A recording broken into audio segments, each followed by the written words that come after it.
Hey, what is up? Welcome to this episode of the Wantrepreneur to Entrepreneur podcast. As always, I'm your host, Brian Lofermento, and today we are talking about something that we all need to confront along our entrepreneurial growth journeys. And this is something that I would argue it's one of the most difficult things to get right in business because it deals with the most complex aspect of all of our businesses, and that is the people. And today we're talking all about culture, and we've brought on someone who just has such an incredible knack and ability and insights for creating the right culture. So let me tell you all about today's guest. Her name is Shelia Matthews. Sheila is a true champion when it comes to cultivating vibrant workplace cultures and making it look effortless. Gosh, isn't that what we're all looking for? Her secret, mastering the people part and watching everything else fall into place. With a career as diverse as a painter's palette, Sheila has left her mark on a multitude of industries spanning transportation, manufacturing, and services, among others. She's worked for industry giants like UPS and MetLife, as well as overseeing the people function for startups like acquisition.com, where she quickly scaled several small teams into impressive armies of talent. Now, for those of you who are thinking, well, my business is different, or my industry is different, or I've got a remote team, Sheila has been there and done that, and so much that she's going to share with us in today's episode not only applies to where you may be in your existing business growth, but most importantly, it has that eye to the future of what type of company you want to build and what type of culture you want to create. So that's why I'm personally super excited to learn from Sheila today. I'm not going to say anything else. Let's dive straight into my interview with Shelia Matthews.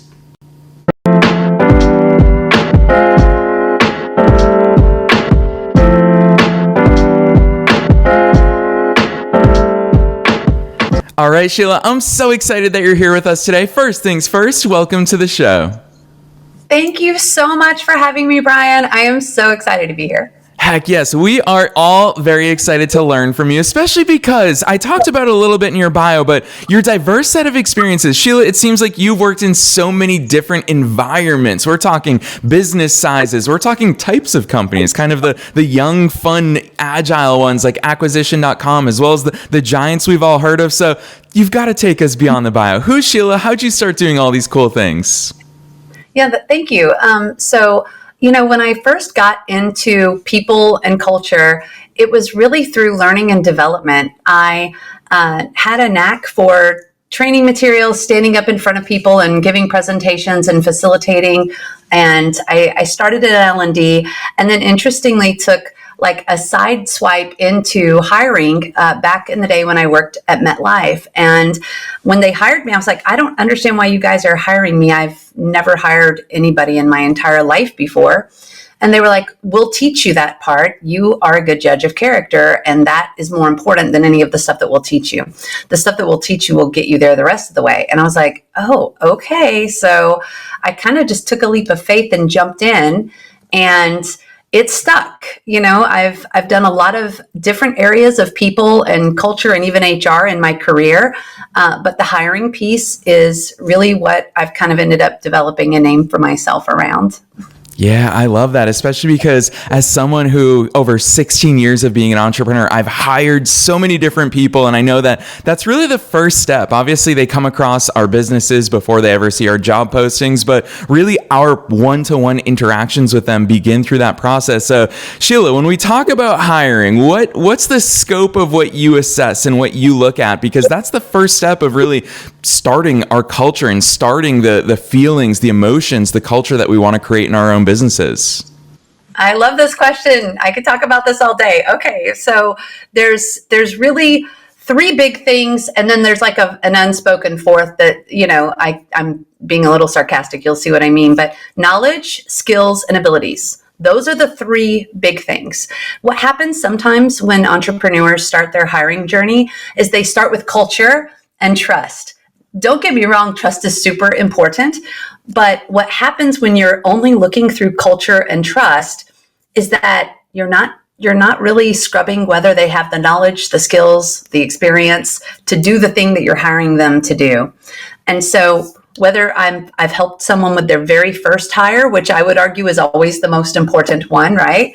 Or, like we're in number 5,000, I'm always looking for first, do they have the things that I need? I don't want to have to hire someone that I have to teach everything to. I want them to come in with a very solid foundation of the thing that I'm hiring them to do for me. Then I start looking at culture fit and personality fit. And to me, one isn't more important than the other. You have to have both sides of it in excess, especially when you're small and growing.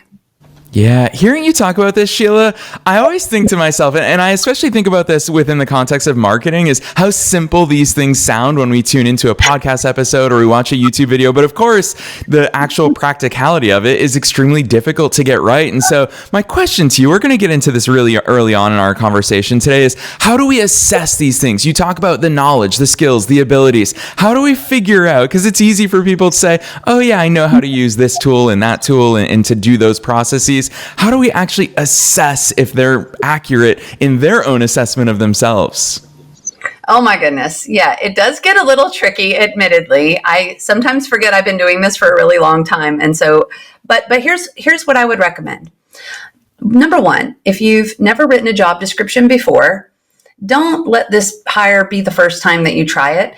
If you need someone to help you with marketing, go on Indeed and LinkedIn and find an existing marketing director or marketing assistant or marketing manager job description and work from that. You don't necessarily want to just lift it and use it as is, but use that to help you form the requirements and the skills. Read several of them. Do the research. You have to put the work in the beginning when you're not a hiring professional to figure out, is the thing I need, one, what the market calls it, or am I calling it something weird?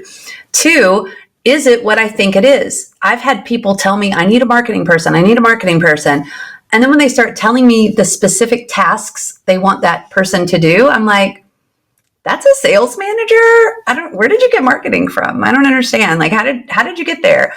And they're like, oh, I guess I just thought because it had to do with leads, and I'm like, okay. So first, put in the research. You can use ChatGPT. Oh my gosh, it's such a wonderful tool for just cranking out a job description template to get you started in an area.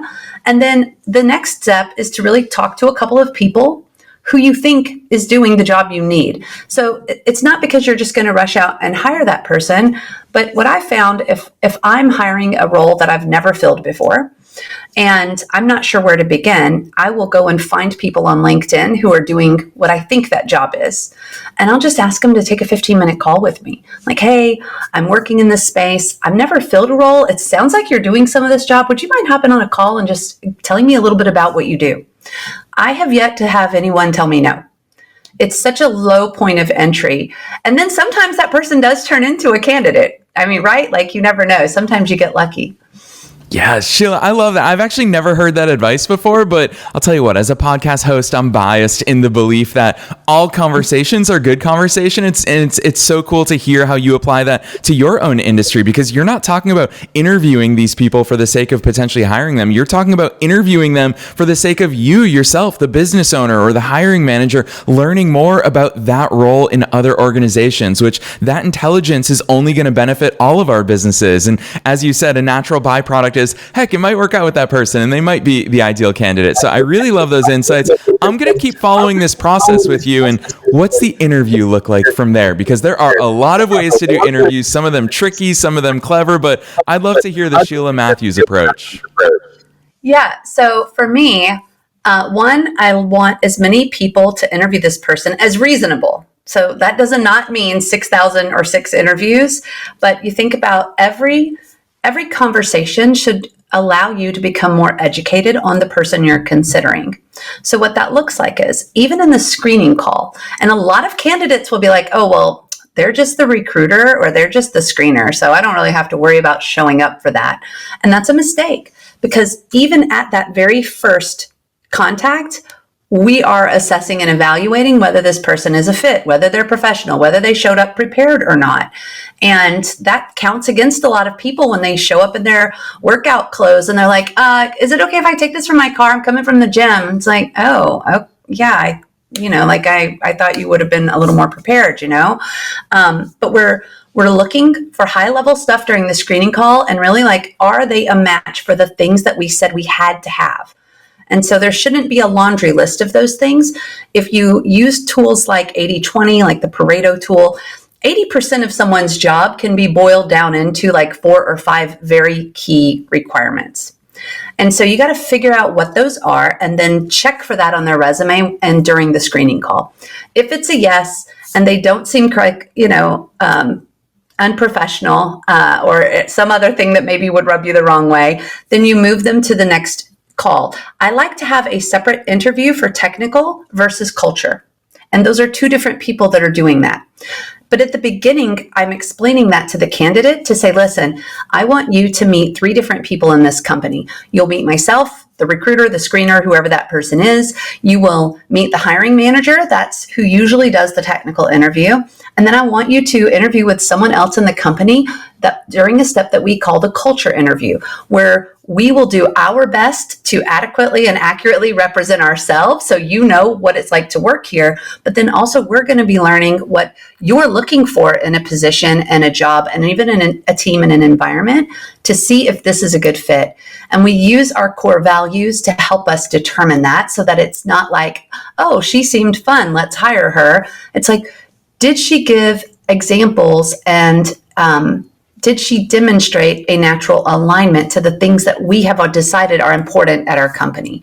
Whether that is, excellence over ego or, like whatever your values are.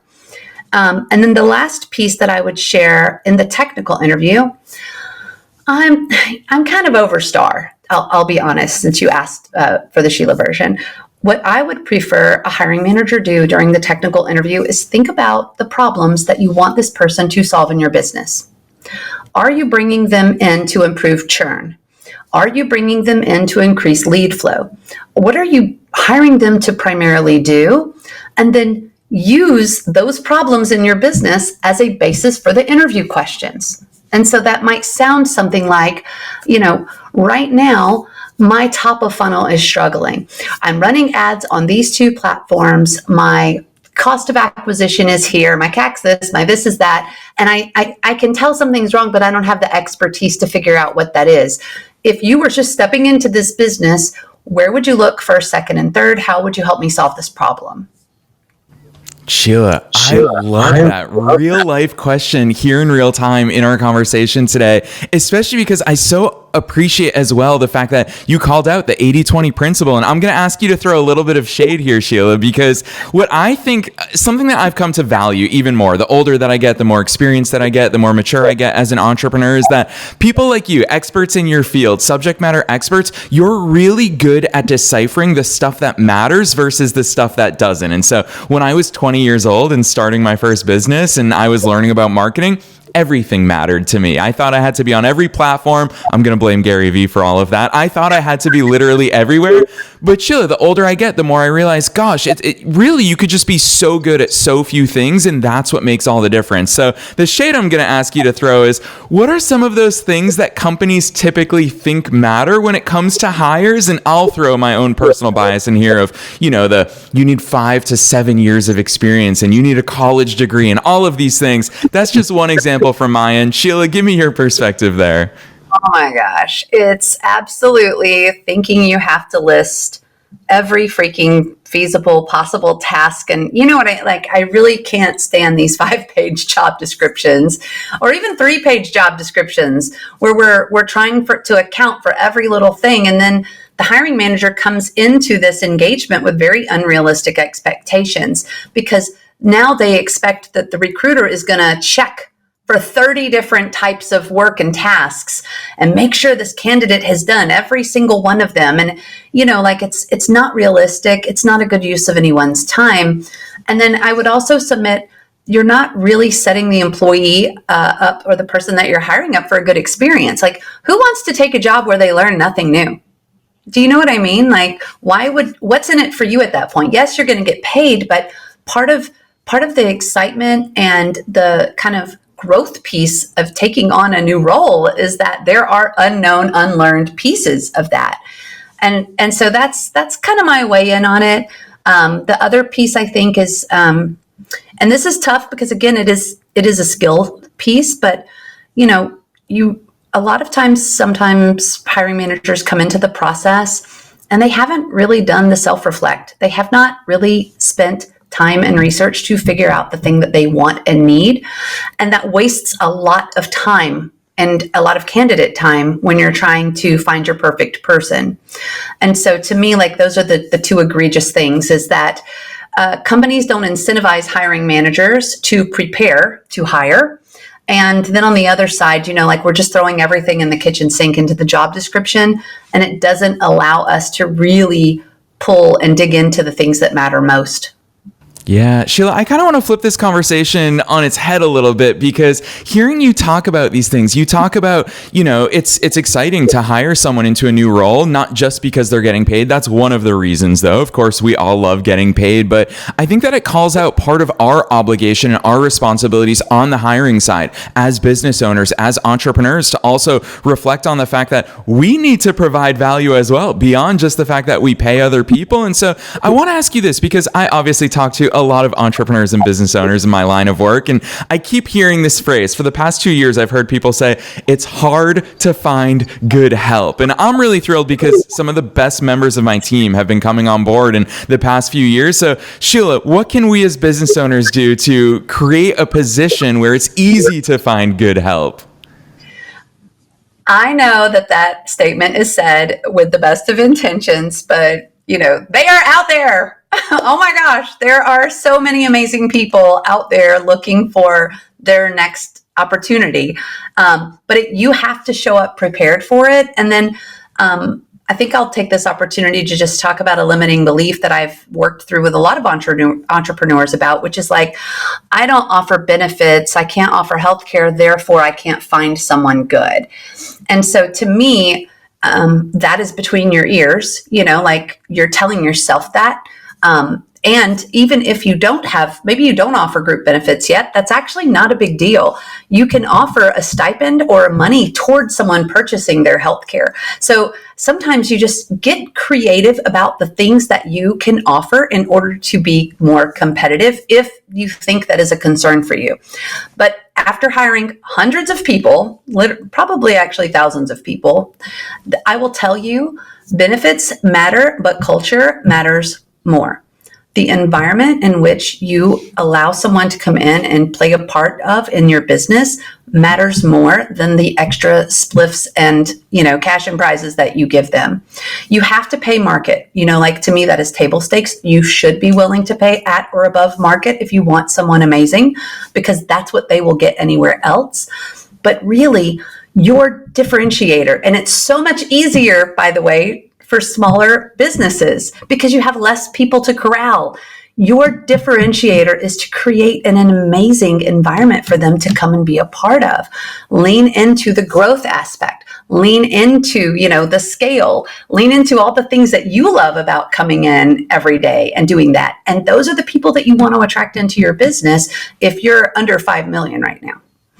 Yeah, Sheila, I'll tell you what, you just introduced that big word that I promised at the top of today's episode of culture. We're going to talk about culture now, and I'm so excited for this part of the conversation because it's this huge intangible thing. And I would argue that it's easy to see the extremes. When I think back to the early 2000s, the heydays of the Googles of the world, where they had all these fun office environments that had never been seen anywhere in the workplace. They really revolutionized that side of it. And I'm not going to speak to their current status because who knows what the status of all of those, but they did change the way that work is done in so many ways. And that's why we saw the start in the rise of so many cool tech companies. But then also we can feel those bad environments. We hear some of the horror stories of some delivery drivers for some big online e-tailers, and they've got some ugly working conditions. So Sheila, with that in mind, what's culture? Because we know it when we see good or bad culture, but it's so hard to define and put our fingers on, especially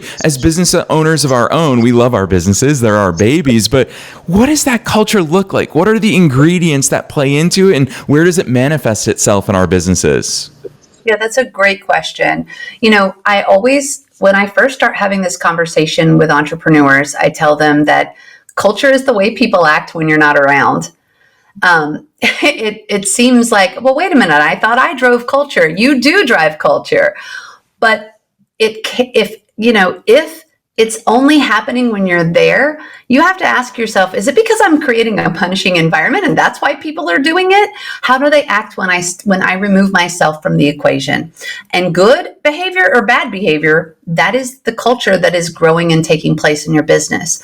And so I like to give examples to help contextualize some of this. So if you gossip with people in your business, I'm going to lead with a negative, sorry, but let's say that you like to gossip with other people in your company. Well, when you're not around, guess what's happening?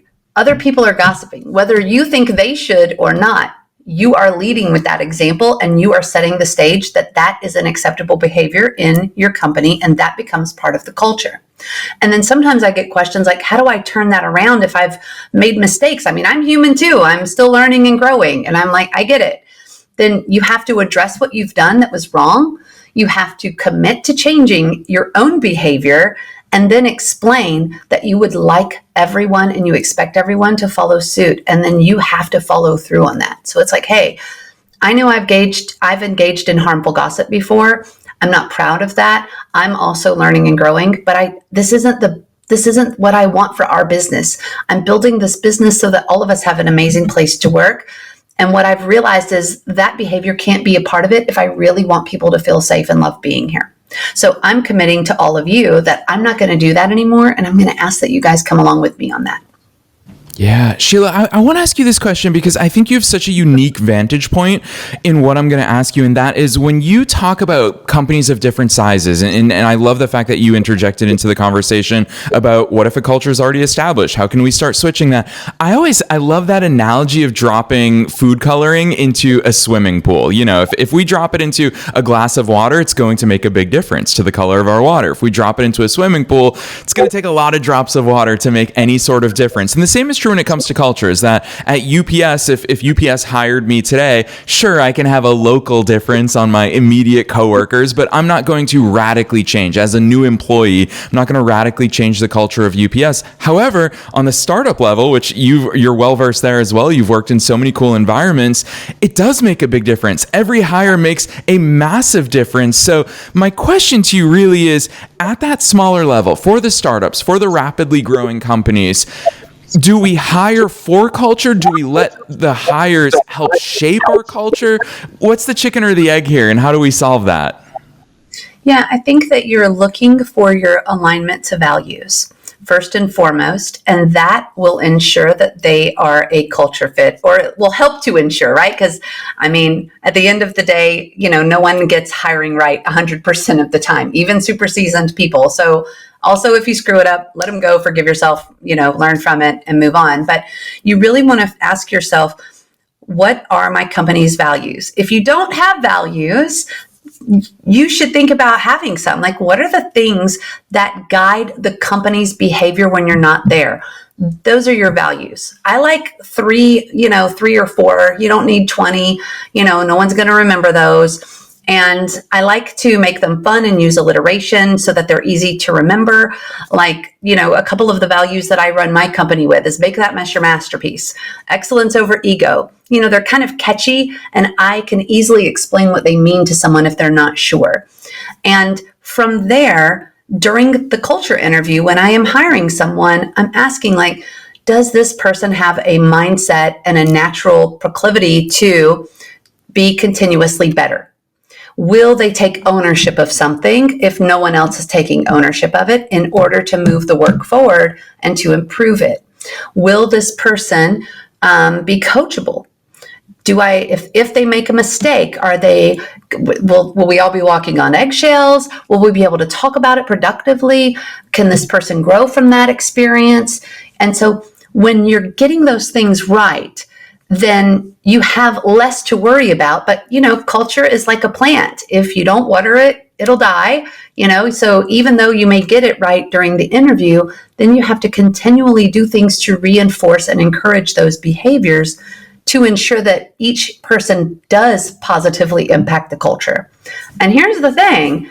If somebody doesn't, then it's really, you get to align the problem back to the value and say, hey, one of our values here is excellence over ego. And I felt last week in that meeting, you got a little defensive and it kind of shut down the conversation so that we could figure out how to fix the issue that happened and move it forward. What do you think? And so it's being able to take the things that you said were really important, but then hold people accountable to those. And if they're not a culture fit, because they're not aligning to the values, then that's the grounds that you would use to then remove that person from the team. Yes, Sheila, I'm loving these insights from you here today. I want to go down that path because it is a sensitive topic about what happens when we don't get it right. And even on the positive side of that is that it's not only a sensitive topic with regards, sometimes we have to let people go, but it also points out that we have an obligation to keep that goodness and that culture rolling. And so along those lines, what does that look like? Once we've onboarded someone, how do we create the culture? Because I've been, in all of my college internships, I've been the part of quite a few companies that try to do that, and they do it through, repeating mantras and phrases that all of us employees and interns were sitting there going, gosh, do we really have to do this again? So Sheila, what's the real way? What's the good way to do these things? I'm not laughing at you, I promise, but I have also been subjugated or subjected to those things, and it's so uncomfortable, especially when you're new, right? So to me, in a small growing business, there are two aspects to me that grow culture most. And one is just good old fashioned communication. I mean, I know it sounds like, but if you have regular all team meetings, so this is everybody on the team. I don't care if there are 3 people on the team or in the company, bring them together. Use that opportunity to talk about, why do we exist? Why is this company in business? What is our big picture ultimate goal? Like every week, every 2 weeks, you should be reinforcing, why are we all here together? What is our common ground? What are we working for? And how is it going? You should be doing shout outs and recognition on those calls, and they're consistent. These are the calls that never get canceled. They don't get bumped because we don't have something new to say. It's actually, the point is to repeat yourself every week on these calls, like mission, vision, strategy, values, shout outs and recognition, quick update if I have a quick update, but if not, it's not a big deal. We wrap the call early. You should be training. If your company's a little bit bigger, you have managers who have teams. You should be training the managers how to run one-on-one meetings. You should be teaching people how to talk about the company values. How do they integrate the values discussion in their day-to-day work with their teams? All of these things are touch points that matter. And then the other big piece to communication is that as the owner, you should be checking in with everyone. I can't tell you how much it means to a new person when somewhere in the first week, they're in, they've got onboarding activities, they've got all this training going on, but somebody just kind of pops up and says, hey, I know it's your first week. It's been a couple of days. I just wanted to check in and see how things are going. And then, I use Asana for stuff like that, or Trello is, those are my secret weapons when it comes to checking in. I have a task for everybody on the team. Every month or so, I change the date. And so that way I can ensure that I'm taking that 5 to 7 minutes to just check in, not like, what are you working on? This is not a work call. Make no mistake. Like, I'm coming from working in remote environments. This is like essentially the water cooler check-in. I would have not run into this person in a break room because we don't have one in a remote world, but I'm just sending them a quick note to say, hey, I'm thinking of you. I know last time I checked in, your mom wasn't feeling good. Is she feeling better? How's your dog? It's just these quick little, we're human touch points that make a difference. And then the other big thing, aside from communication, and it is a form of communication, is recognition. Say thank you. Recognize people. It doesn't have to be something big. I think most of us think, that seems like such a silly thing to recognize someone for, but do it. Find the good thing that someone did, and then you start building this culture to invite everyone else to give recognition to other people. And to me, if you can start with recognition and start with consistent communication, you're like 80% ahead of everybody else. The other piece, though, is to reinforce what you say you're going to do and do it. So you do let the team down if you are letting people stay on the team who aren't a values fit and who aren't a fit with the business or who aren't doing their jobs, you're not helping anyone. It creates this environment, well, that must be okay. If it's not okay, you have to do the hard thing and talk about it with them, address it. And if it doesn't change, then you have to exit that person. Yeah, Sheila, I love these real life insights. The fact that you called out the proverbial water cooler, that's something that all of our businesses were really looking for in this remote world. And so I know that you've operated in these environments and even with your own business. It's always fun for me to have these conversations because I'm not just talking to Sheila, the subject matter expert. You're one of us. You're a fellow entrepreneur. And so with that in mind, I want to ask you some of your insights for those remote considerations. I myself, all of my teams are completely remote. We live in Slack. That is our office space, our water cooler, that's all the things. So Sheila, what are some important considerations for remote teams? Oh my gosh, I love this question because again, like there's so much controversy in the news with all of these big companies doing their return to office initiatives. And I think it's trash. Like we don't teach managers to manage. So when we move remote, we also don't teach them how to manage differently because we really never taught them to manage to begin with. And so maybe they're not getting the results or the things that they want, but shame on the company. That's on them, so for growing businesses, remote businesses, if you're never planning on having an office, it's the same. You're doing the same things. It just expresses differently on a remote team. Now, this one's going to be unpopular. I'm going to say it anyway.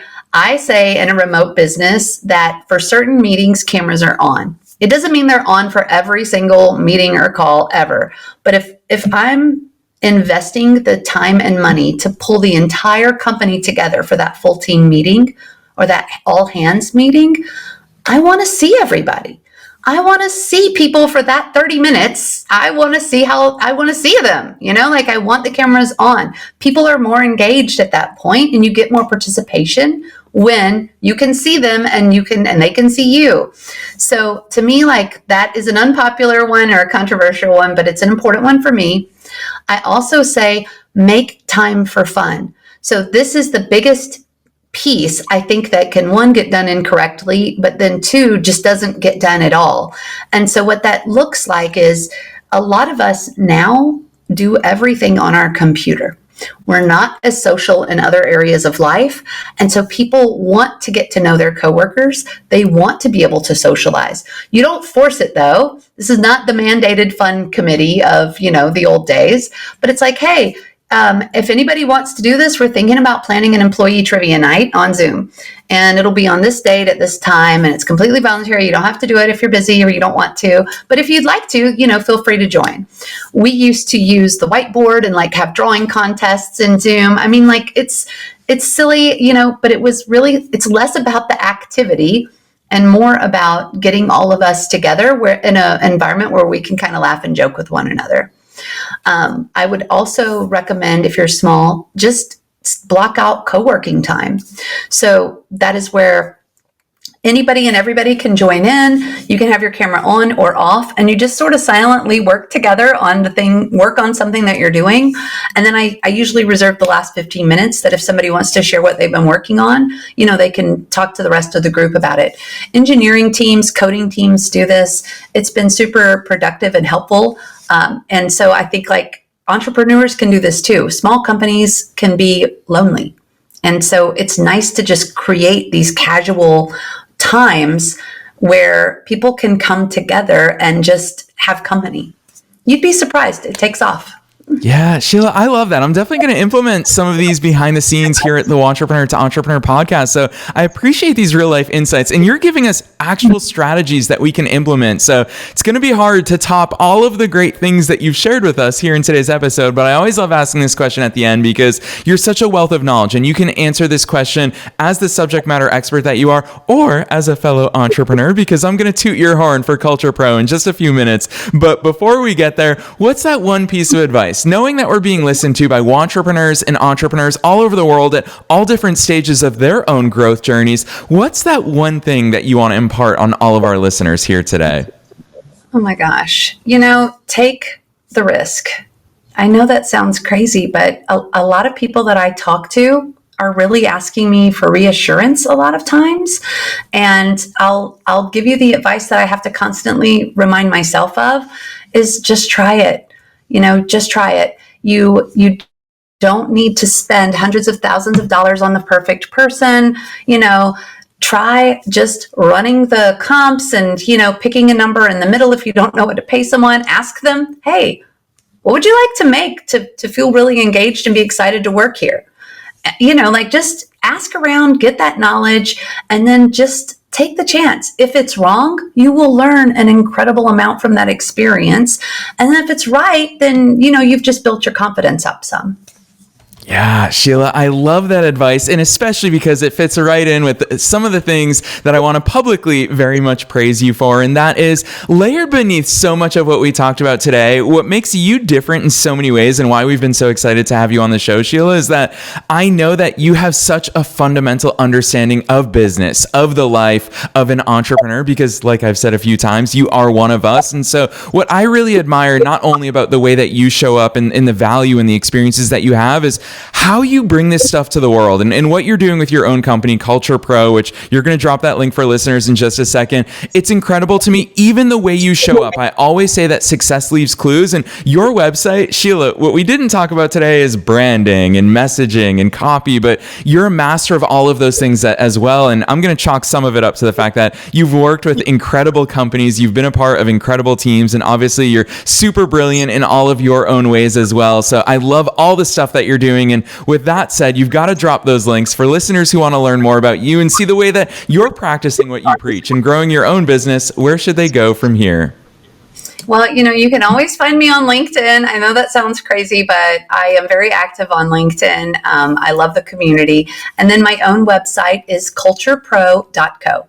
So by all means, come out, leave me a message, drop me a note. I love meeting people, so I'm not a big pitch person. Even though I've worked for some very notable pitch people in business, I am more of a relationships person, and I would love to take a call with people and get to know them. So yes, listeners, you heard that link right there from Sheila. It's culturepro.co. Super easy to find. We're also dropping it down below in the show notes, as well as a link to Sheila's personal LinkedIn if you want to reach out. And I'm also going to plug this, Sheila, because you didn't, is that you also have a free guide and a free resource on your website. So listeners, if you want to continue your journey into all of the wisdom and insights that you can pick up from Sheila, even before you start working with her, definitely check out that link. Just click right on through from the show notes. It's culturepro.co. No matter where it is that you're tuning into today's episode, you'll find that link down below. So Sheila, on behalf of myself and all of our listeners worldwide, thanks so much for coming on the show today. Thanks, Brian.